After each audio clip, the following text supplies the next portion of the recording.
আসসালামু আলাইকুম, আশা করি সবাই ভালো আছেন। আজকে খুবই সহজ একটা রেসিপি নিয়ে চলে আসলাম। এই রেসিপিটা তৈরি করা সহজ, কিন্তু খেতে কিন্তু দারুণ মজা।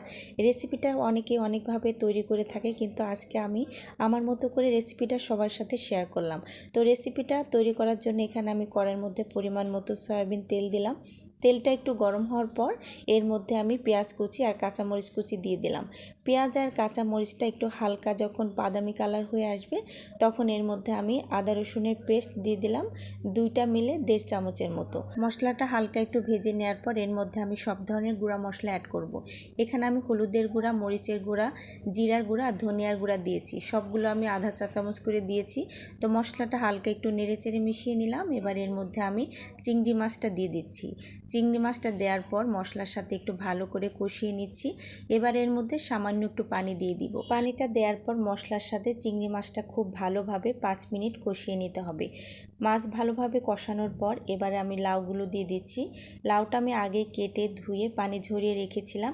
এবারে মশলার সাথে লাউটা খুব ভালোভাবে মিশিয়ে নিতে হবে। লাউয়ের এই তরকারিটা কিন্তু গরম ভাত, রুটি, পরাটা সব কিছু দিয়ে খেতে ভীষণ ভালো লাগে। রেসিপিটা যদি ভালো লাগে একবার হলেও ট্রাই করবেন, আশা করি অনেক ভালো লাগবে।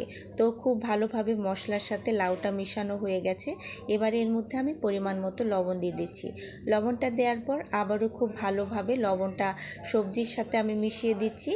এবারে ঢাকনা দিয়ে ঢেকে আমি লাউটাকে 10 মিনিটের জন্য রান্না করব। ফিরে আসলাম 10 মিনিট পর। এবারে ঢাকনা খুলে একটু ভালো করে নেড়েচেড়ে দিচ্ছি। দেখতেই পাচ্ছেন লাউ থেকে কিন্তু প্রচুর পানি উঠেছে।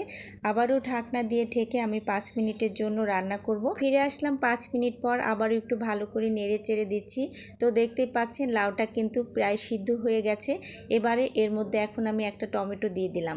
লাউ রান্নার সময় আমি সবসময় টমেটো দিই, আমার কাছে ভালো লাগে। যদি আপনাদের কাছে ভালো না লাগে তাহলে টমেটোটা স্কিপ করতে পারেন। আবারও ঢাকনা দিয়ে দিলাম। এবারে ঢাকনা খুলে আবার একটু নেড়েচেড়ে দিচ্ছি। এই পর্বে কিন্তু লাউটা পুরোপুরি সিদ্ধ হয়ে গেছে। আর এর মধ্যে এখন আমি সামান্য একটু গরম পানি দিয়ে দিচ্ছি। পানিটা দেওয়ার পর একটু ভালো করে নেড়েচেড়ে আমি আরও কিছুটা সময় ধরে লাউটা একটু জাল করে নিব। তো দেখতে পাচ্ছেন আমি সামান্য একটু পানি দিয়েছি। এবারে শেষ পর্যায়ে চলে আসছি রান্নার। এর মধ্যে আমি বেশ কিছুটা ধনেপাতা কুচি দিয়ে দিলাম।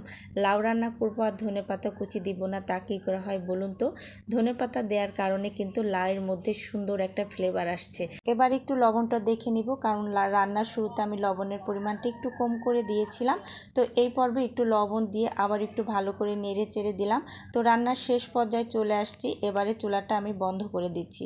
দেখতেই পাচ্ছেন খুবই সহজভাবে আজকের একটা লাউ রান্নার রেসিপি সবার সাথে শেয়ার করলাম। রুটি, পরাটা, গরম ভাত সব কিছু দিয়ে খেতে কিন্তু এটা দারুণ লাগে। নতুন নতুন ভিডিও পেতে হলে আমার পেজে ফলো দেওয়া না থাকলে প্লিজ একটা ফলো দিয়ে দিবেন।